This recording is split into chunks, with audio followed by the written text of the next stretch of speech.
para luego saber qué tipo de fármacos que vamos a utilizar.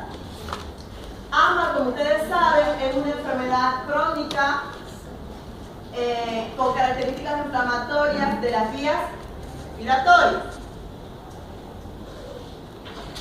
Generalmente se caracteriza por un estado de hiperreactividad, tanto en tráquea como bronquios, y esto va a provocar ¿qué? Tres cosas.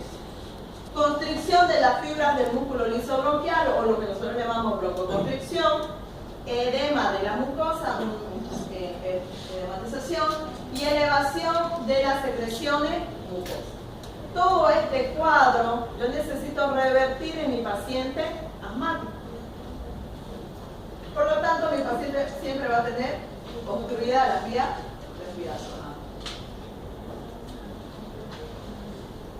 Ricardo, ¿eso lo encontró ahí abajo? Sí. Muéstralo, Ricardo.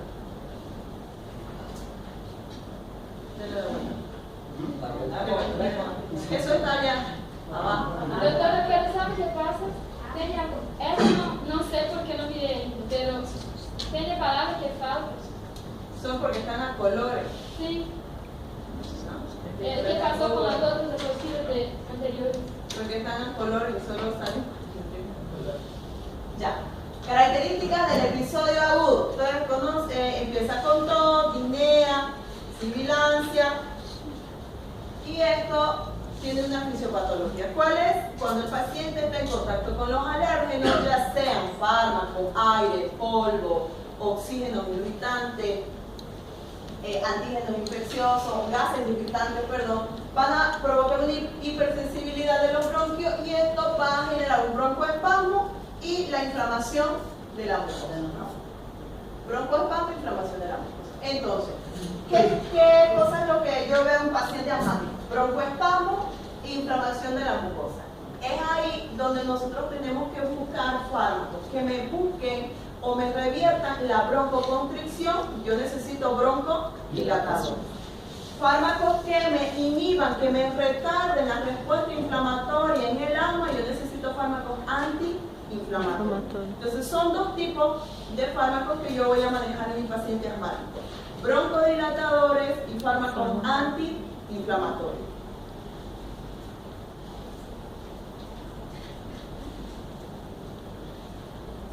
Como ustedes saben ya, el paciente que está en contacto con un antígeno, el antígeno va y se une a la célula cebada, a su receptor, el antígeno IgE, que es el generador de este cuadro. La célula cebada, cuando se aumenta el MP cíclico, se degranula, que son esos puntitos amarillos, se degranula y elimina los mediadores de la inflamación. Entonces yo necesito fármacos que me bloqueen este paso, la liberación de mediadores de la inflamación. ¿Para qué? Revertir el broncoespasmo, revertir la secreción del moco y revertir el edema. Entonces, usted, ¿qué objetivo terapéutico tiene? Controlar la enfermedad. ¿Cómo? Con dos tipos de medicamentos. Medicamentos que inhiban la inflamación y medicamentos que relajen la musculatura lisa bronquial. Entonces, hasta aquí, usted tiene que saber que debe elegir dos tipos de fármacos: broncodilatadores y fármacos que me retarden la inflamación. Primer grupo, son 5 grupos de fármacos que nosotros manejamos en asma. 5 grupos.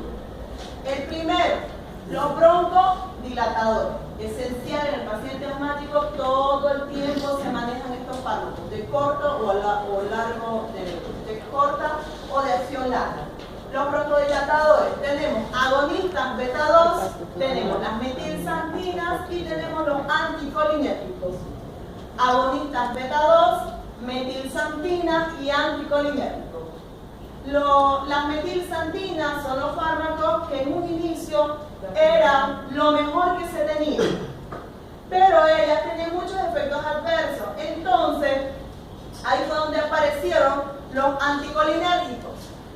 Los anticolinérgicos superaron en efecto a las metilxantinas con respecto a la broncodilatación, pero provocaban también alteraciones en otros órganos. Entonces mi paciente estaba broncodilatado, pero podía estar estresado, tenían taquicardia, temblores, pero el fármaco me producía la broncodilatación. Entonces, de ver todas estas características salieron los agonistas beta 2, que son ahora las de primera elección. Agonistas beta 2 son los que se llaman la estrella en pacientes asmáticos. ¿Por qué? Porque son fármacos selectivos. Son fármacos que solo van a actuar, estimular los receptores beta 2 que se encuentran en los pulmones y me van a facilitar una broncodilatación sin tener a mi paciente alterado en los otros órganos, que lo vamos a ir viendo ahorita. Entonces, el primer grupo, broncodilatadores, son tres: agonistas beta 2, anticolinérgico y metilsantina. De estos tres, ¿cuál es el que más se utiliza? Agonistas beta 2. Los anticolinérgicos han sido desplazados y se los utiliza en determinadas circunstancias para EPOC. La metilsan para la EPOC.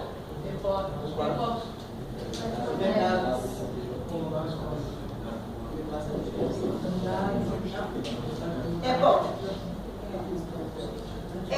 Y las metilsantinas se utilizan cuando mi paciente pueda ser alérgico a los agonistas beta 2 o no responda a agonistas beta 2.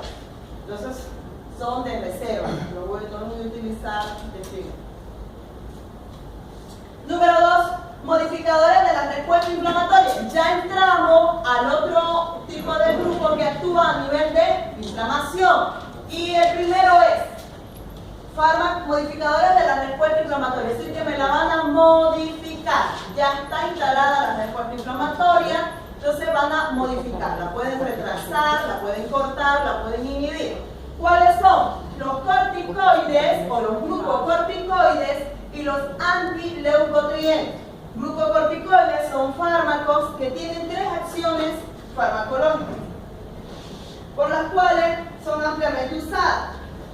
Son altamente antiinflamatorios a nivel de músculo, son altamente inmunosupresores y son fármacos que retardan la respuesta inflamatoria tardía a las alergias. Tres acciones, vuelvo a repetir. Los glucocorticoides son antiinflamatorios potentes, son fármacos que tienen actividad inmunosupresora y son fármacos que retardan o bloquean la respuesta inflamatoria tardía a las alergias. Lo que no es lo mismo decir antialérgico o antihistamínico. ¿Qué quiere decir? ¿A dónde voy con eso?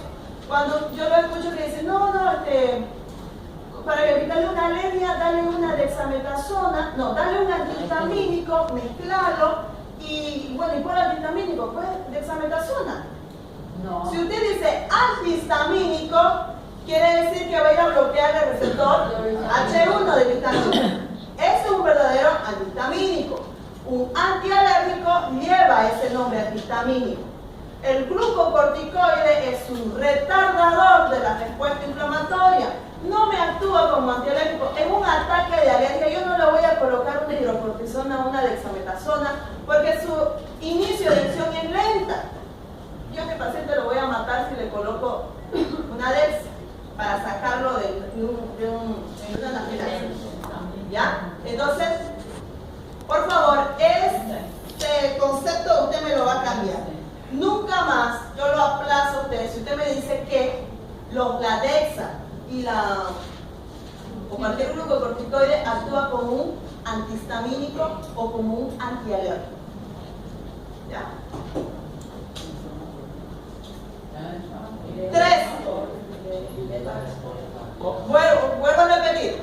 Inmunosupresor, antiinflamatorio y retardador o retarda la respuesta inflamatoria tardía a las alergias. Todo proceso alérgico requiere una inflamación, ¿no ves? Todas las alergias. Entonces eso es lo que va a llegar a... En la alergia la mayoría hay una liberación de histamina. Y el glucocorticoide no va a evitar que se libere la histamina en ningún momento. Doutora, por que uma resposta alérgica é a primeira? ¿Por qué no se utilizan? Porque su inicio de acción es lento, porque ellos solamente van a bloquear de manera, van a retardar la respuesta inflamatoria a la alergia. Primero voy a liberar histamina y después va a haber un proceso antiinflamatorio. En ese proceso inflamatorio donde va a actuar glucocorticoide. Pero de manera inmediata yo pues no voy a estar esperándole las ganas del glucocorticoide, lo único es una adrenalina. No. Eso. Tercer punto, inhibidores de la liberación de mediadores de la inflamación, fármacos que inhiben la liberación de los mediadores. ¿Cuáles son los mediadores de la inflamación? Bradicinina, citoquinina, histaminas, macrófilos, basófilos, neutrófilos, un sinfín de mediadores que me van a generar inflamación. ¿Cuáles son? Cromoglicato y nedocromilo, son dos nombres. Desde ahora en adelante usted va a aprender a doblar la lengua porque de aquí en adelante los nombres ya no son cefotaxima, ampicilina, ceftriaxona, ya cambian, ¿ya? Entonces, los nombres son cromoglicato y nedocromilo, son dos fármacos. Cromoglicato y nedocromilo. Actúan también inhibiendo la liberación de mediadores que generan inflamación. Nedocromilo. 4. Antagonistas de los mediadores, es decir, si los mediadores han sido, se les ha dado la respuesta o se les ha dado la orden de salir, aquí estos antagonizan a estos mediadores. Solo hay un fármaco, el roflumilaz. Roflumilaz, ¿qué acción tiene? Inhibe a la fosfodiesterasa 4, que es la que da la orden para que los basófilos y los neutrófilos se degranulen y vayan al lugar de la inflamación. ¿Ya? Roflumilaz. No se preocupe que después uno por uno lo vamos a ir estudiando. Roflumilaz. No le voy a poner eso en nombre a su perro. Ya hay uno que dijo, ay, no sé si va a ser el nombre de mi perro. 5. El último grupo, agentes biológicos modificadores de la respuesta inmunológica. Ya trabajamos a otro nivel, a nivel del sistema inmunológico, a nivel del IgE. ¿Cuál es ese fármaco? El omalizumab. Omalizumab.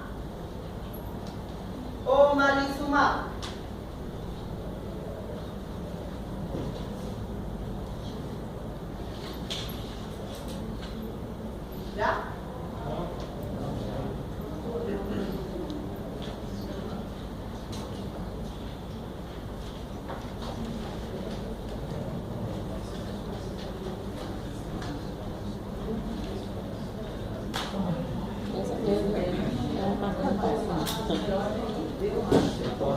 Empezamos con los broncodilatadores. A estudiar uno por uno. Los broncodilatadores. El primer grupo que habíamos hablado era de los broncodilatadores y está la metilsantina o la metilsantina. Son fármacos de origen natural. Las metilsantinas las podemos obtener en el té y en el café, que son bebidas estimulantes.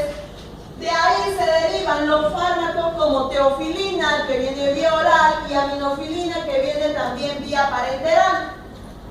Aparte de teofilina y aminofilina, tenemos la teobromina, la elixofilina y la oxitrifilina. Los más conocidos son teofilina y aminofilina. Son fármacos de franja terapéutica estrecha, son fármacos que se metabolizan a nivel de hígado, necesitan del citocromo P450, necesitan de que el hígado las transforme para poder ser eliminadas. Son fármacos de franja terapéutica estrecha. ¿Qué quiere decir eso?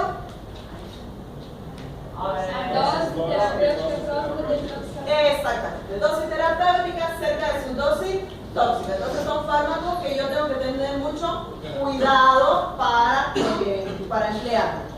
Bien, mecanismo de acción. Dijimos que ellos son broncodilatadores. ¿Qué es lo que hacen ellos? Las metilsantinas, una vez que ingresan en nuestro organismo, van a llegar al músculo liso bronquial que está contraído, y ellos lo que van a hacer es unirse o evitar que el AMP cíclico, una sustancia importante que favorece la constricción, disminuya su concentración, disminuya su actividad y también disminuya o degrade a la fosfodiesterasa.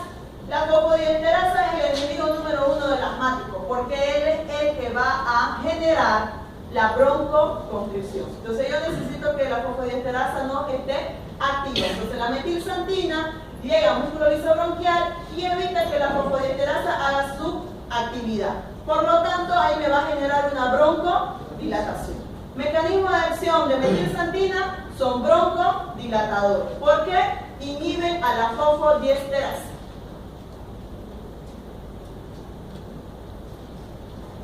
Ahora, cuando consume un paciente metilxantina o cuando consumía, había un efecto estimulante, una vasoconstricción a nivel del pulmón, que era lo que yo necesitaba, una broncodilatación. A nivel del corazón había una estimulación, elevada frecuencia cardíaca, presión arterial. No podía darlo a mis pacientes hipertensos, ¿no? No puedo darlo a pacientes con problemas cardíacos. No puedo darlo no se puede dar a pacientes que tengan problemas de insomnio, ¿sí? Porque lo voy a tener todo el tiempo de sereno, 24 horas sin dormir. A nivel gastrointestinal aumenta la secreción de ácido clorhídrico, contraindicado en pacientes que puedan tener o ser propensos a tener gastritis. Aumenta el trabajo muscular, donde puede llegar un momento a temblar. Y lo que generalmente se conoce, una ligera diuresis, ¿no? Va a empezar a haber una ligera eliminación de... disminuir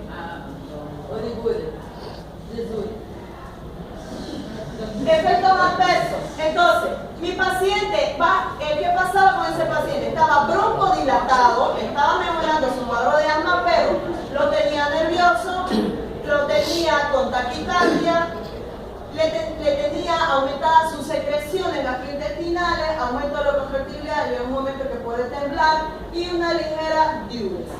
Entonces, debido a que por un efecto positivo, habían varios que eran negativos, no eran favorables para mi paciente, estos han sido retirados. Lo único que me sirve es la broncodilatación y el resto no me sirve. Entonces, para eso aparecieron los agonistas beta 2. Los agonistas beta 2 son los fármacos más usados porque son los más seguros, con prácticamente mínimas reacciones adversas para el paciente y sobre todo selectivos. ¿Qué quiere decir selectivo? Que yo lo consumo y va y actúa o estimula a los receptores beta 2 que se encuentran distribuidos en todo mi organismo, pero tenemos alta concentración en pulmón. La pregunta es, yo estoy empezando a hablar de beta 1, de beta 2, y por ahí hay uno que lo veo que dice, ¿y esto de dónde está? ¿Se acuerdan ustedes de los receptores beta 1, beta 2, alfa 1, alfa 2, mucarínico, nicotínico, mucapa? ¿Eso? Receptores adrenérgicos, ¿sí? Ya, está bien. Si no, repasar. Ya, ahora, entonces los agonistas beta 2, los receptores beta 2 que se encuentran a nivel de pulmón, cuando son estimulados me favorecen la broncodilatación. Por eso es que se han sintetizado estos fármacos que solo van a estimular a estos receptores y cuando lleguen a pulmón van a producir una broncodilatación. ¿Cuáles son estos fármacos? Se clasifican según su acción, cuánto dura. Tenemos agonistas beta 2 de acción corta, de 4 a 8 horas va a durar su efecto, pero su inicio es rápido. A los 2-3 minutos de consumir un agonista beta 2, ya sea vía oral o inhalado, el paciente empieza a sentir la broncodilatación. ¿Cuáles son? Más conocidos el salbutamol, que también se lo conoce como albuterol, fenoterol, tebutalina, procaterol. Esos son los de acción corta. De acción larga tenemos los que mantienen a mis pacientes con la broncodilatación de 12 a 24 horas. Bamboterol, clenbuterol, Formoterol, salmeterol, más conocido, salmeterol.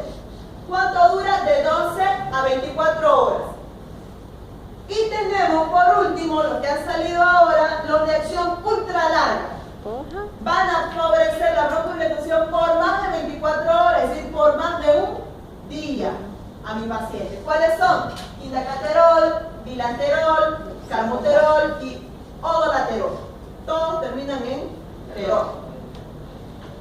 Entonces, esta es la clasificación de los agonistas beta 2. ¿Qué hay que saber de ellos? De primera elección para ataque agudo. En A. Segundo, son selectivos. Útil en asma y útil en EPOC. Útil en asma y útil en EPOC.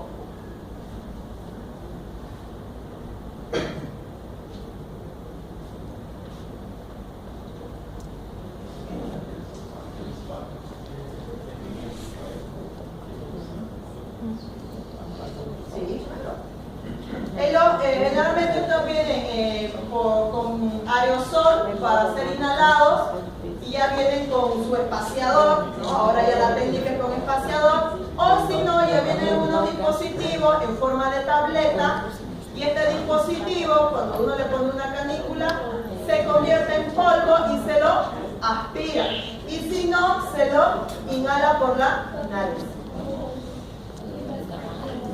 Mecanismo de acción, lo mismo. Son fármacos que se unen a su receptor beta 2, van a disminuir la actividad de la fosfodiesterasa y me van a favorecer la relajación. Este es el mecanismo de acción de los beta 2. En síntesis, son broncodilatadores específicos. Si bien estos fármacos a nivel de beta 2, a nivel de pulmones me producen broncodilatación, a nivel de lipasa me van a favorecer la pérdida de peso. Por eso, de lipólisis. Por eso es que muchos utilizan el clenbuterol para bajar de peso, ¿no ven? Y a nivel de útero me va a ayudar a retener si hay un parto prematuro. Son los tres usos, vamos a decir, que más se conocen de los beta. ¿Ya? Sí.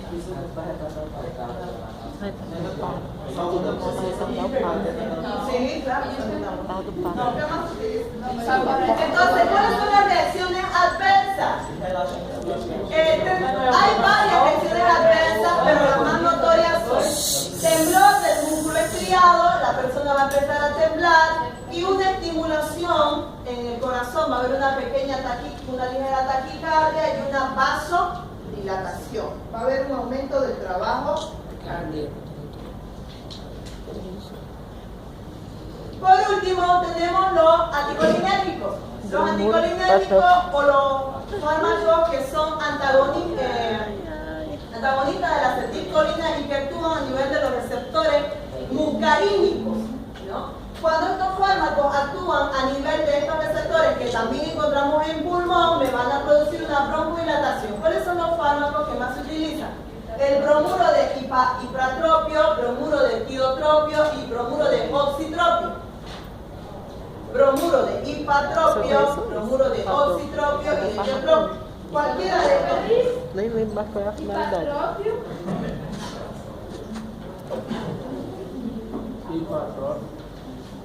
Ipatropio.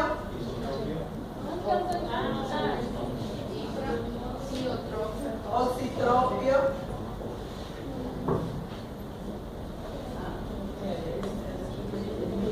Tiotropio.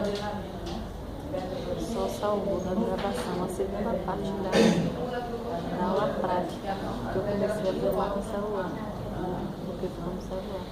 O resto foi tudo igual. Tem minhas aulas de imagem, foi tudo filmada.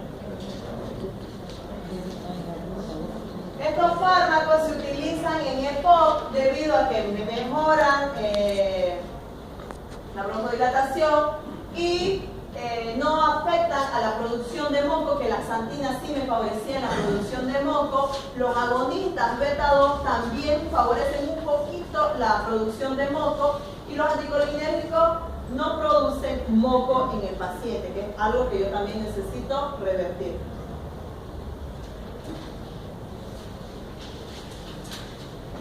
Mecanismo de acción: antagoniza de manera competitiva la acetilcolina. Cuando acetilcolina estimula los receptores muscarínicos a nivel de pulmón, me produce broncoconstricción. Para eso yo consumo un hipatropio que me va a hacer un antagonismo competitivo y va a haber una broncodilatación. Aquí más conocido, ustedes lo deben conocer, Berotec y Atrobe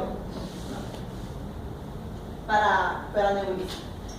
Bien, terminamos con los broncodilatadores y empezamos con los fármacos que son antiinflamatorios o que van a actuar revirtiéndome este cuadro.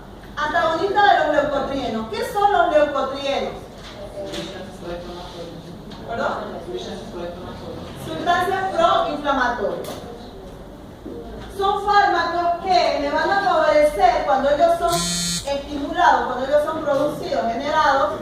Me van a producir broncoconstricción, secreción de mucosa, edema y hiperreactividad. Todo ese cuadro se va a complicar en el paciente asmático. Entonces yo necesito antagonizar, es decir, evitar que los leucotrienos hagan su acción. Pero antes de eso voy a hacer algo para que entendamos mejor el proceso.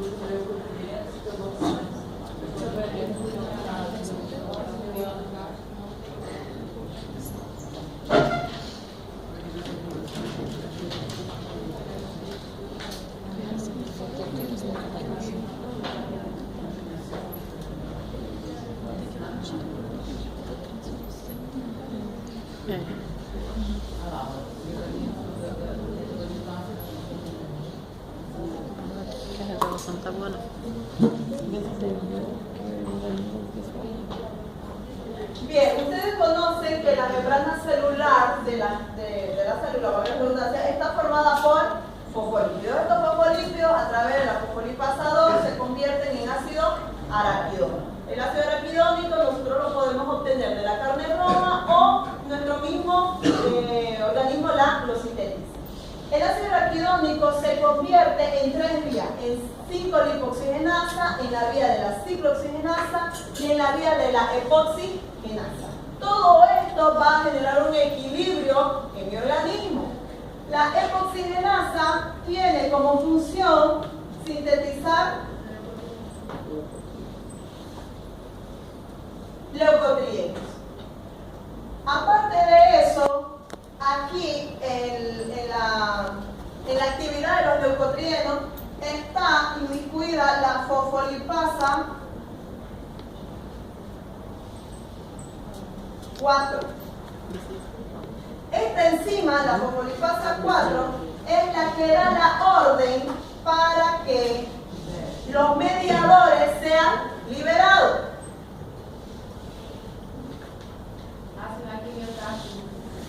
Basófilo, mastocito y todos los mediadores que intervienen en la ciclooxigenasa. Por lo tanto, este es el responsable de inflamación. Está bien. La ciclooxigenasa está en todo nuestro organismo. Ustedes conocen el COX-1, COX-2 y COX-3. Está relacionada con el dolor y está relacionada también con la inflamación y está relacionada con la temperatura. Y la epoxigenasa está relacionada con Los agentes actúan a nivel de la ciclooxigenasa. citocromo P4. La ciclooxigenasa es inactivada por AINES. Tenemos la COX-1, la COX-2 y la COX-3. Tenemos ciclooxigenasa inductiva y la otra que son deductivas. Inductiva, ¿qué quiere decir? Que se van a sintetizar en el momento que haya un estrés, un shock, un trauma, interno o externo. Y estas son las responsables del dolor en la menstruación, inflamación y temperatura, ¿no? Cuando nosotros consumimos un aire, se bloquea ciclooxigenasa y por lo tanto no voy a tener dolor, no va a haber inflamación y no va a haber temperatura.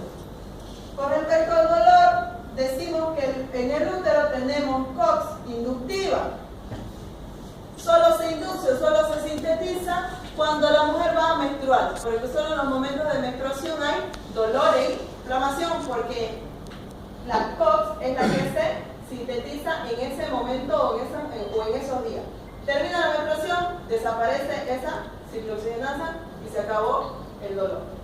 No es así en el caso de los varones. Los varones siempre tienen en los testículos la deductiva. Pero si usted golpea o ellos se golpean cualquier día de la semana, ellos van a tener mucho dolor, porque son las COX inductivas. Epoxigenasa. La epoxigenasa está relacionada con la función del citocromo P450. ¿Qué función tiene este? Eso.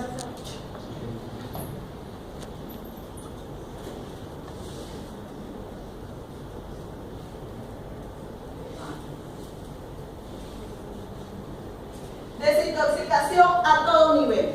Nosotros conocemos que la citocromo P450 hemos estudiado más en el hígado, ¿no? Porque en el hígado encontramos mayores hemoproteínas, pero también el citocromo está en todo nuestro organismo. Pero el que se le da más énfasis al hígado porque es el que nos desintoxica.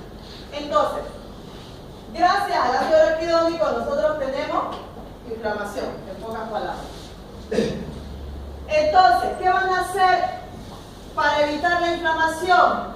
Vamos a antagonizar la función a este nivel, a nivel de leucotrienos. ¿Quiénes son esos fármacos? Montelukast, Safirlukast, Sileutón y Pranlukast.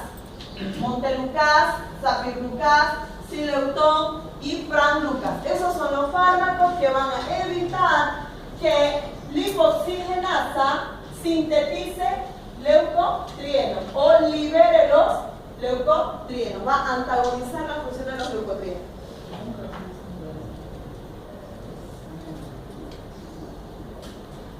Safirlukast, Montelukast.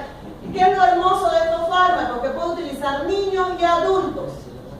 Pueden utilizarse niños y adultos. Cualquiera de esos. ¿Sí? El que más ahorita está en moda es Montelukast.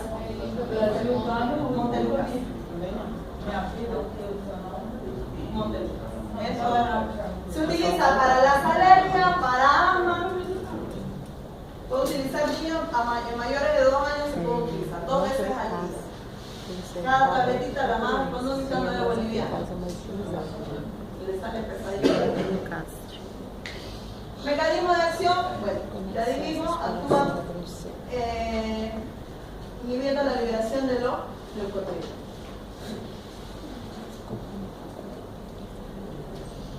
¿Qué detalle tienen estos fármacos?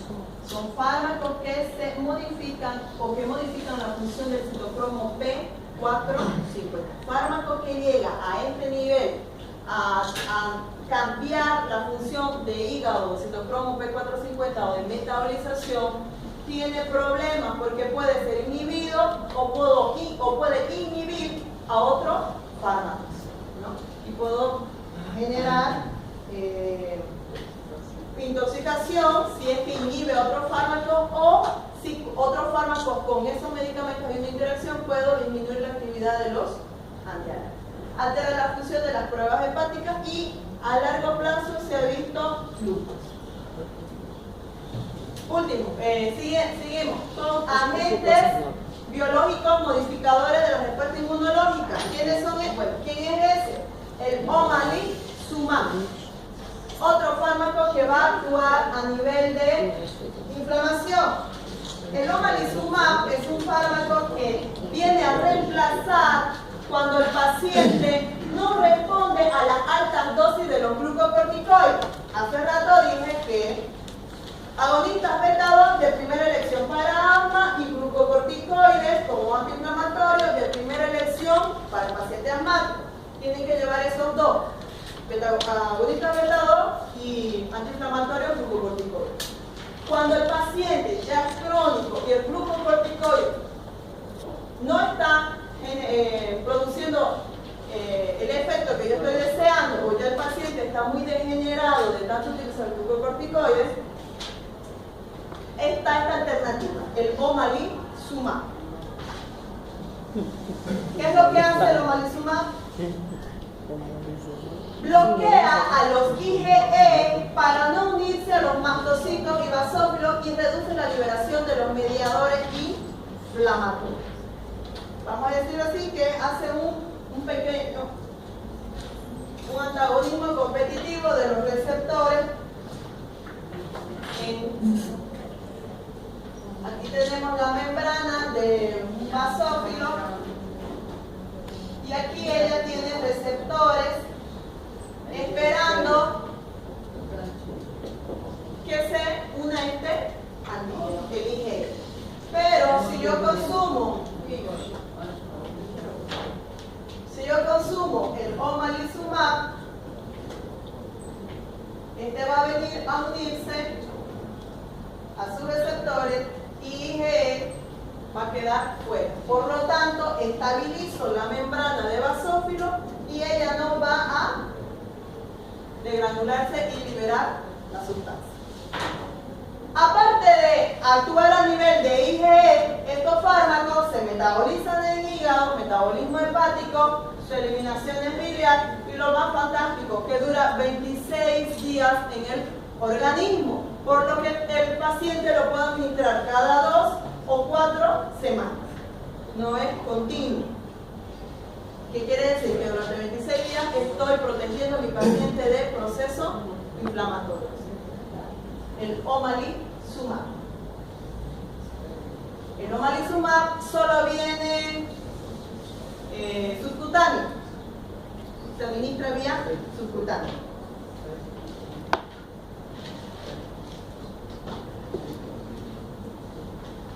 Omalizumab está indicado para asma alérgica grave persistente, pacientes mayores de 12 años, no puedo utilizarlo para niños, para eso segundo más con los antiglucotrienos, pacientes resistentes de altas dosis de corticoides.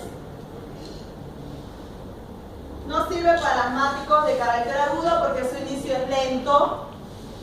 Contraindicado en enfermedades autoinmunes porque este trabaja a nivel del sistema inmunológico, en insuficiencia hepática porque necesita metabolizarse en hígado. No puedo dar en embarazo y lactancia porque puede deprimir el sistema inmunológico.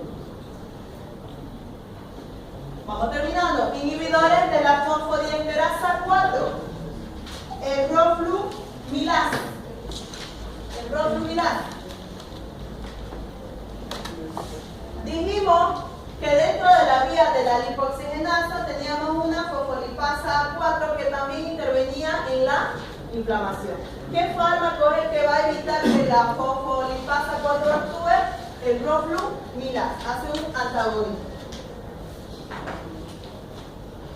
¿Qué hace esa? Libera al macrófago y el próximo.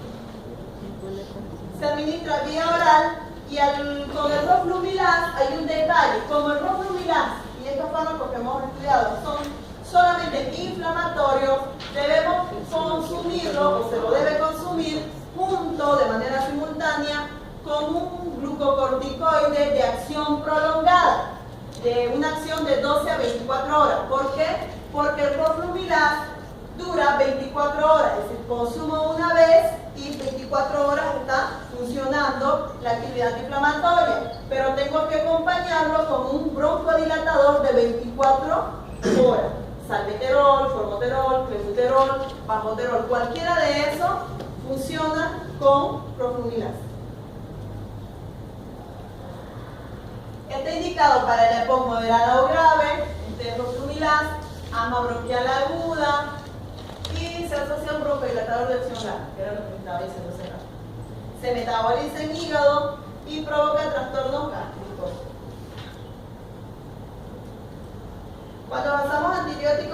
que casi ningún fármaco se metabolizaba, ¿no ves?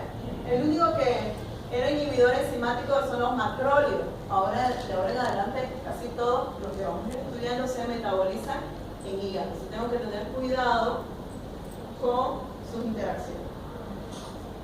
Bloqueantes de la liberación de los mediadores. Último grupo. Estos fármacos son fármacos que se utilizan como profilácticos. La diferencia, los otros que hemos estudiado no se utilizaban como profilácticos. Este sí se utiliza, o estos dos se utilizan como profilácticos. Pueden venir bien inhalatorios. ¿Qué es lo que hacen ellos? Inhiben la respuesta broncoconstrictora, inhiben la respuesta inflamatoria tardía y la hiperreactividad bronquial. No son broncodilatadores en sí y su acción antiasmática es preventiva, es decir, profiláctica. Tengo que consumirlo con mucho tiempo para ver sus efectos. ¿Cuándo yo voy a ver recién los efectos de la inflamación? A partir del mes, a partir de las 4 semanas. Sus efectos se ven de 3 a 4 semanas, bien nada.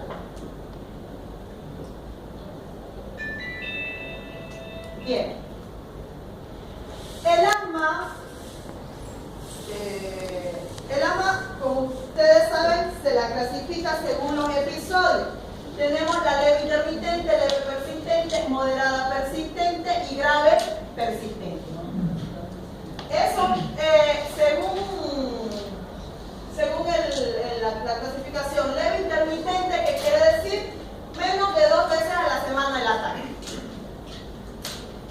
¿Va a tener medicación a largo tiempo? No, solamente cuando existen los ataques. ¿Cuál va a ser el alivio rápido de los síntomas cuando ya le venga el ataque? Porque te ha visto una vez a la semana. Es un beta-2 de acción corta. ¿Cuál? Salbutamol. ¿Qué vía? Aerosol, inhalado. ¿Ya? Leve persistente, más de 2 veces a la semana, es decir, me dan los martes y los jueves, vamos a decirlo así.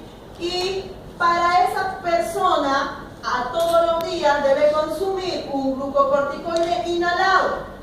Un glucocorticoide inhalado es una fluticasona, un budenóxido, una beclometasona, a dosis baja, todo el tiempo, todos los días él tiene que inhalar. Alivio rápido de los síntomas. Si le viene un ataque, una crisis, agonistas beta-2 de acción corta. ¿Cuál es de primera elección? Salbutamol. Moderada persistente, es decir, todos los días, un glucocorticoide inhalado a dosis baja junto con un agonista beta-2 pero de acción prolongada, es decir, una fluticasona como glucocorticoide con un salmeterol. Ya vienen los preparados juntos en los inhaladores, ya viene, no hay necesidad de estar buscando 2 fármacos, sino ya viene la presentación y ellos van cargando siempre esto. Para crisis, agonistas beta. Grave persistente, cuando son continuos los ataques, 2 o 3 veces en el día. Glucocorticoide inhalado, que es GCO, y la abreviatura GCO, glucocorticoide, a dosis alta y un agonista beta-2 prolongado. De aquí en adelante, de grave persistente, el paciente siempre va a estar consumiendo glucocorticoide a dosis elevada. A ese nivel, el paciente ya va a estar edematizado, con catarata, con diabetes, fragilidad capilar, tal vez alopecia, tal vez hirsutismo, sistema inmunológico deprimido, edematizado. Él puede tener un cóctel de efectos. Para eso, para retardar o parar esos efectos, es donde se salta al omalizumab o al roflumilast. Ese es su doctor, los doctores, ustedes son los que van a evaluar al paciente cuándo se va a pasar. Obviamente, evaluando costo. Para la EPOC, igual, leve, moderada, grave y persistente. Generalmente se inicia con agonistas beta-2 de acción corta a demanda. En la EPOC moderada pueden ver agonistas beta-2 con su glucocorticoide. En la grave iniciamos con antibióticos en las exacerbaciones y en el POC muy grave, bueno, oxígeno, ¿no? Ya no podemos hacer más. Con este paciente ya andan con su tanquecito, ¿no? Por todos los lados.